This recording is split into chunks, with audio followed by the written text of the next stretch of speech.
Well, I'm David Caputo, professor of political science at Pace University in New York City, and I'd like to welcome you to our massive open online course called Road to the White House.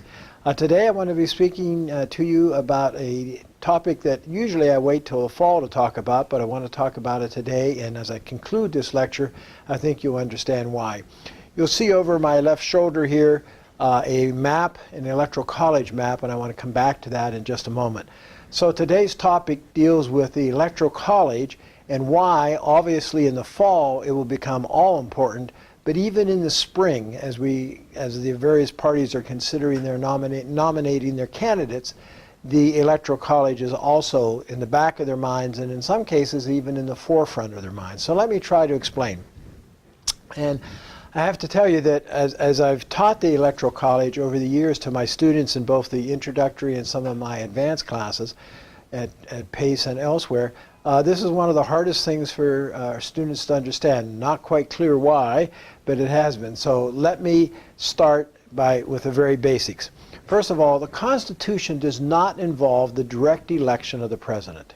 There is an indirect process involved, and it's called the Electoral College.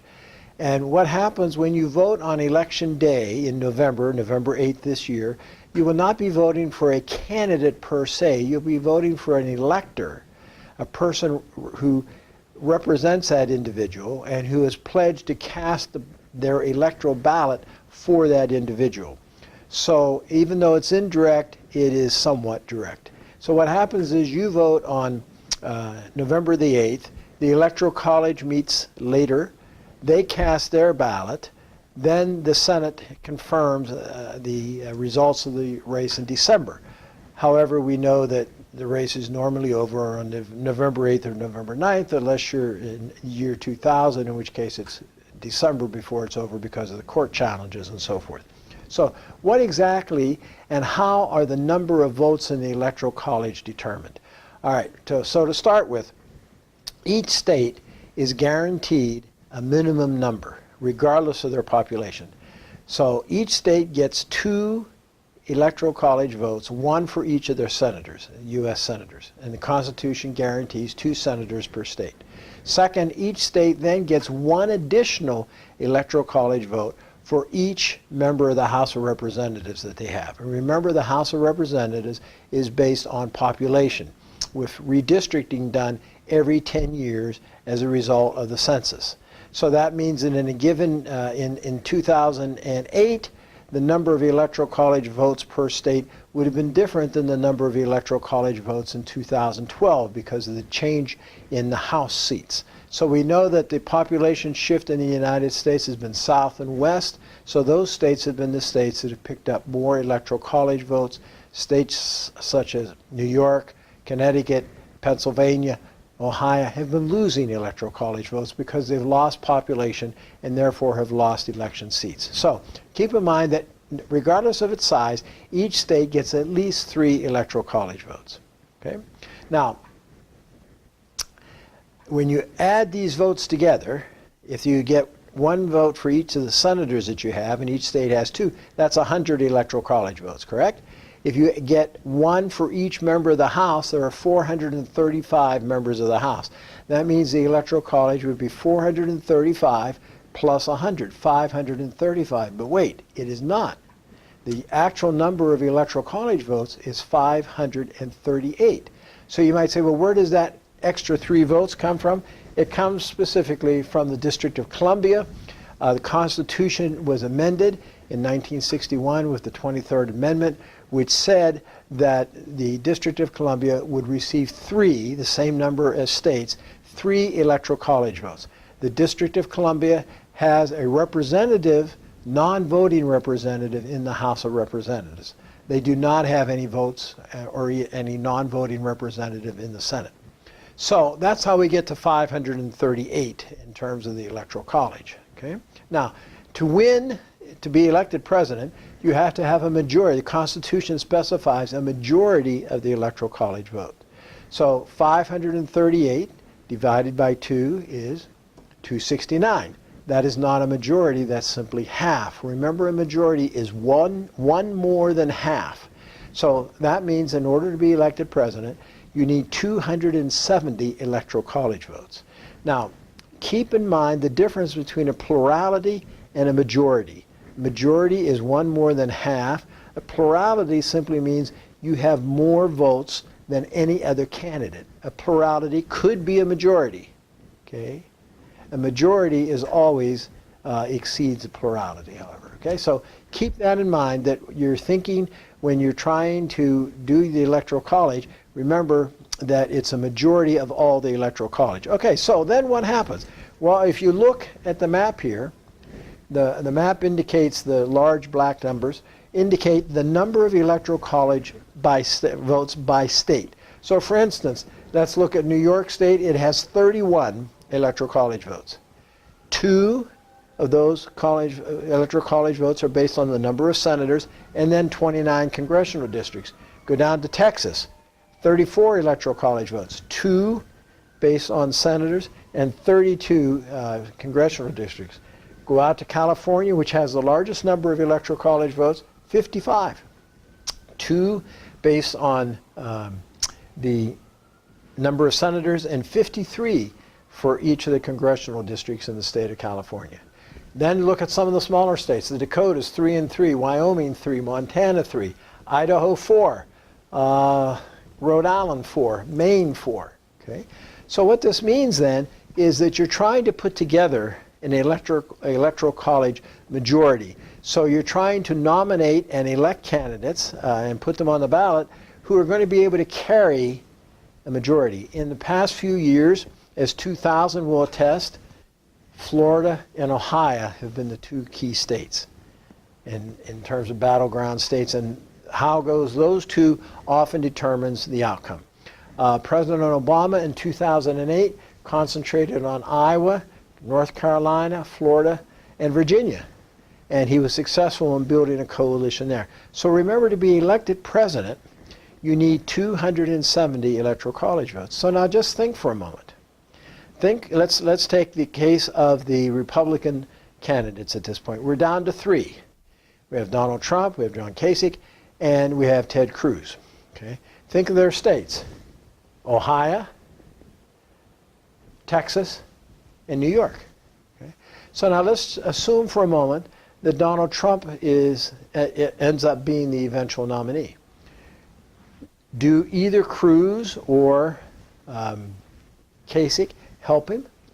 You could argue that Kasich would, because Ohio is so important, and as the incumbent governor of Ohio, he would be able to help. Texas is predominantly a red state. It would be very unlikely that they would not vote Republican. So the result of that would be that Trump has some interesting decisions to make. Also, if Cruz ends up as the nominee, he might decide that someone like Kasich might in fact make a very good vice presidential choice. There are other choices out there, but among the 3, one of the options in my next lecture that I'm going to talk about is that Donald Trump offers the vice presidency to one of these 2 candidates as a way to get over the hump that the number of delegates that he needs in order to be nominated. Not sure that will happen, but we'll wait and see. Now, the final point I want to make about the Electoral College, and before I get to that, I do need to raise one thing with you. What happens, Electoral College votes are awarded on a winner-take-all basis.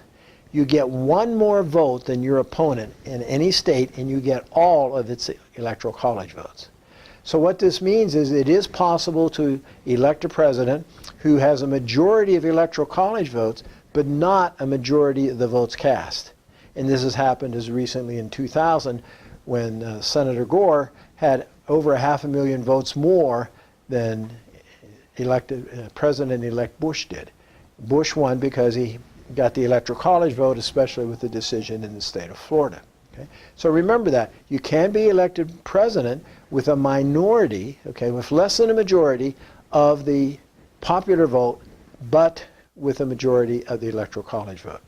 There are 2 exceptions to the winner-take-all statewide systems, and they're Nebraska and Maine. And what those states do is they award some of their delegates by congressional district.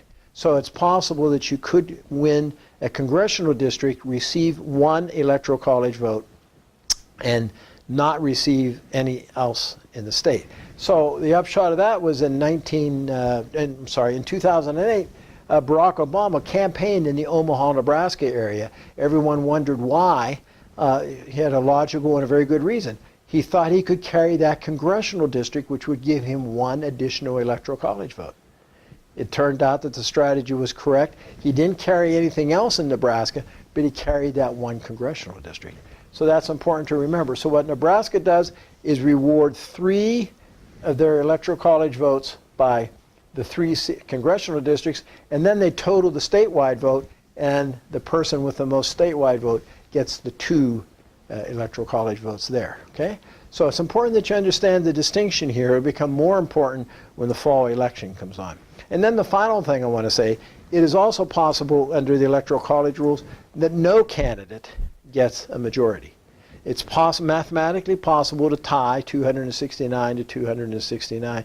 It's also possible if a third-party candidate were to run, such as George Wallace in 1968 carried some of the southern states, that you could keep either of the major party candidates from getting their majority. Ross Perot in 1992 ran in the Bush-Clinton, Bush Sr. and the Clinton race. Okay? And basically he helped to elect President Clinton because he took votes away from both Republican and Democratic candidates, but more from the Republicans, which permitted Clinton to carry some states that he normally would not have carried. Even though Perot got 19% of the popular vote, he got 0 electoral college votes. So that tells you something about why it's difficult to be a third-party candidate and why third-party candidacies don't fare well. Okay? You might be able to spoil the race for someone, but you're very unlikely that you're going to get elected. That's one of the reasons why Mayor Bloomberg decided that he would not run as a third-party candidate this year. Okay? Now, final point. What happens if no one gets a majority? Then it starts to get very interesting and very complicated. But briefly, what happens is the top 3 presidential candidates, the 3 with the most electoral college votes, their names are sent to the House of Representatives. The House of Representatives votes to elect the president, but they do not vote individually. They vote as 50 state delegations. So each state, let's take the case of Florida, they have 25 representatives in the House. Those 25 representatives would meet and they would cast their ballot for either any of the 3 candidates. The candidate who has a majority within that state delegation gets those electoral college votes. Okay? Gets that vote for that state, 1 vote. Okay? The electoral college is now gone, and now you're in the House. 1 vote for the state of Florida determined by how the 25 members of the House vote. Senate has no vote. Okay? So then you add up all 50 state results, and you need a simple majority, 26, in order to be elected president. There, however, is one other interesting clause here. It says that 2/3 of the states must be participating. Well, what happens if you're the party that thinks you're going to lose? You may decide that you're not going to participate, and if you control more than 1/3 of the seats, you can in fact stop the process of electing the president cold in its track. Okay? The other thing that's possible is that as this process unfolds, it could take a lot of time. So what happens during that period? Well, it permits the Senate to meet, and each senator casting a vote gets to determine who the vice president is. And if the House has not come to conclusion by March 4th, the Senate can select a vice president. The vice president then would assume power. Now that means you could have a vice president from one party and a president from another. Okay? Unlikely, but it could happen depending upon the dynamics. So when you start getting into the election being thrown into the House, you get into, it's happened before. The most significant one was the 1876 election. It's happened where the House has decided things, but not in modern time. And that would create a whole new set of issues and questions. So why is the Electoral College important? You're trying to pick a front runner, a person to head the ticket who can bring some Electoral College votes with them. So consider for a moment Mrs. Clinton and Senator Sanders, Secretary Clinton and Senator Sanders. Secretary Clinton from New York State, Sanders from a small electoral college state. So there's a difference of 28 electoral college votes between Vermont and New York. So for the Democrats, if they were to end up nominating Sanders, they would have to be sure that they would be able to carry enough states to pick up those missing electoral college votes. So it's important, and it's part of the thinking as people go through this decision-making process of who they're going to nominate and why they're nominating them. And then the nominee will have a decision to make as to which person they're going to ask to be vice president. And I would argue that that discussion is already going on among the 5 frontrunners, the 2 frontrunners in the Democratic Party and the 3 frontrunners in the Republican Party. Because they're looking to see. Notice that all 5 candidates that I've talked about, except for Cruz, are east. Where are the large votes? Out here in Colorado. I'm sorry, Colorado is a swing state. Out here in California, down there in Florida. Okay, so enough said about the Electoral College for this point, but do the math and make sure you understand. If you don't understand it, get a copy of the Constitution and read it over very carefully, because it will be an item that I'll be covering on the final exam. Okay, thank you.